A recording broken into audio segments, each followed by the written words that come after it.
कि बड़ी मशहूर होला ओही जाके शंखा बोला, अरे और बोला चाहिए का सना।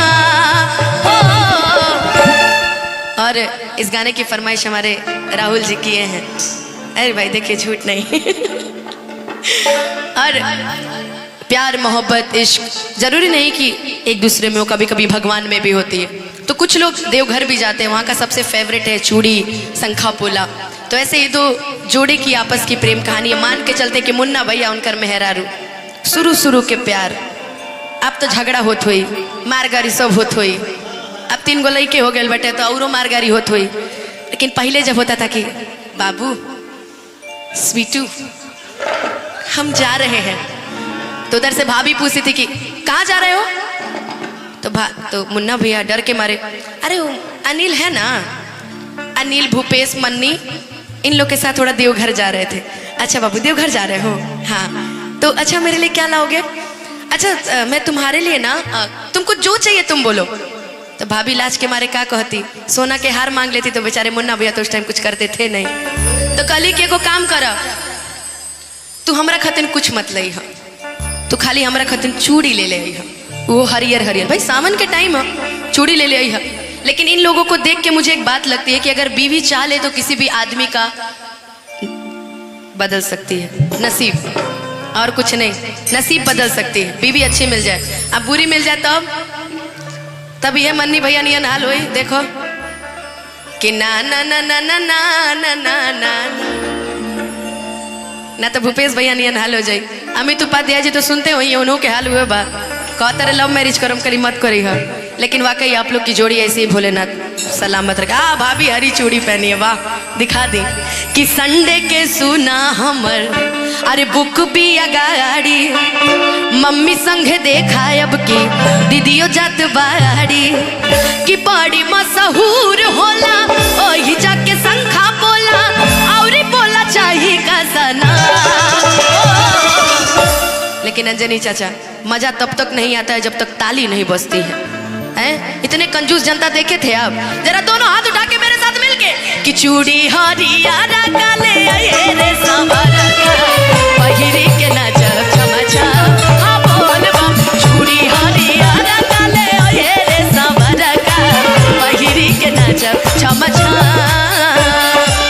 संडे के सुना हमर बुक भी अगाड़ी, मम्मी संग देखा अब की दीदियों जात बाड़ी, बड़ी मशहूर होला ओही जाके शंखा बोला, और बोला चाही का सना। ये पहले के जमाने में होता था कि चूड़ी ले ले आई हा, पायल ले ले आई हा। आई मन्नी भैया नया नया ब्याह कैले बड़े, इनकर मेरा सीधे आईफोने मांगती है। कहे कि ठीक है आईफोन दिलवा देंगे, तुम मौसी की किडनी बेच दो। 2 दिन बाद मिलने गए, हम बोले क्या हुआ मन्नी भैया, कहे हम 2 आईफोन ले लिए। हम बोले कैसे, कहे मौसी मर गई, उनका उठा के दोनों किडनियां बेच दिए। बताइए, लेकिन ठीक है प्यार मोहब्बत अपनी जगह, कोई बात नहीं। क्या नील भैया सही है ना, कि और बोलना चाहिए का सना।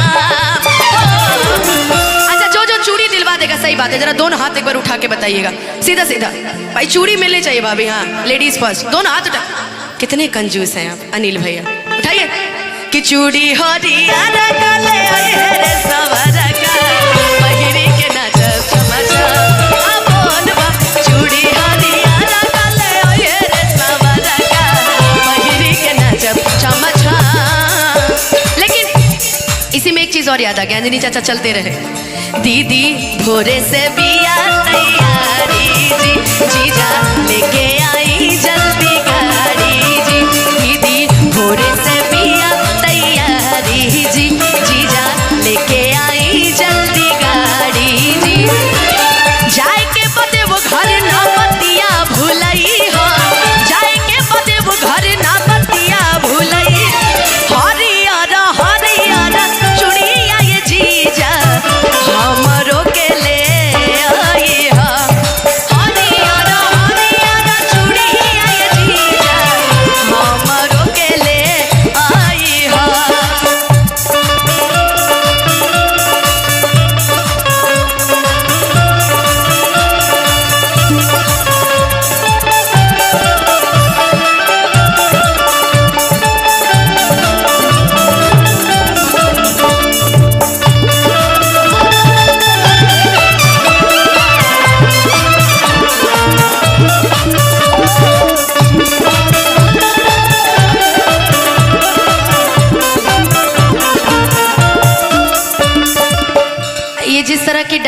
हमारी बहनें कर रही हैं। वाकई पता नहीं क्यों मुझे सावन से ज्यादा 15 अगस्त याद आ रहा है आज।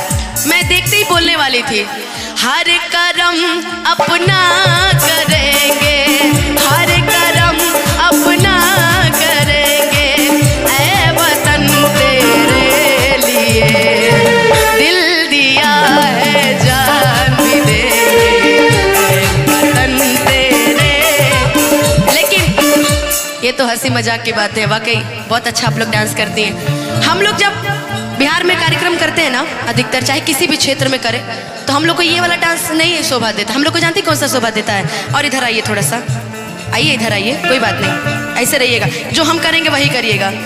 चूड़ी हरिया ले आए रे सवरा का, पहिरी के नाचब छमा छम, हाँ बोल बम।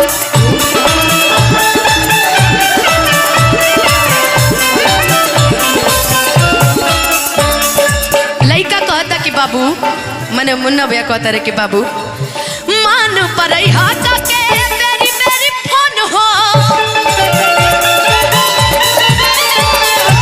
हम तो भीड़ भाड़ में रहो, प्रभु तू वेलान हो, कि मन पर के आ बेरी बेरी फोन हो, आ हम तो भीड़ भाड़ में रहबू तू एलोन हो। तो लड़की कहती है, जुग जुग जियत रहो सही है कलू अखिले, तहरे जैसन प्यारे सब के भोले बाबा ने।